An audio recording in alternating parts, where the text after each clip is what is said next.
On today's Ask Connie Anything question, the question is from Janelle Woodleaf, and it's how do you fund your business? With savings or with a loan?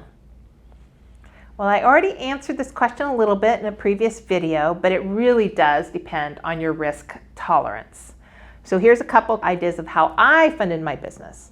19 years ago, I didn't take any vacation from the CPA firm that I left. And so I had up to $5,000 that funded my initial purchases, like my computer and my office equipment. Then when I went to grow the business, my car was already paid for and I used that as collateral to get the loan. But my risk tolerance was probably a little higher than a startup business person's is.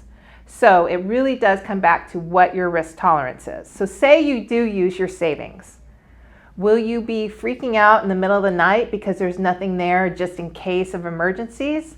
Decide what that value is. Maybe you do need to keep a little bit, like $1,000 or $5,000 in the savings accounts for your household.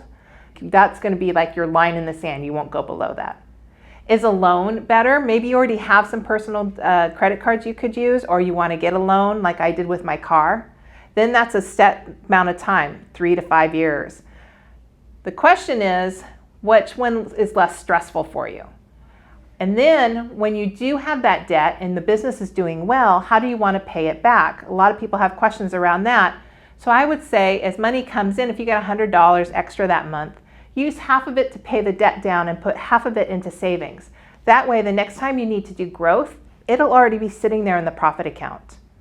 So how do you fund a business? Savings or a loan? Again, really depends on your own risk tolerance and what other resources you have available. So decide, check with your tax people, check with your partner if there's one involved. Decide how you want to fund your business. And if this triggered any additional questions, see the link to send them to me or schedule a 30-minute conversation. Until next time, wishing you much success, joy, and of course, always profits. See ya.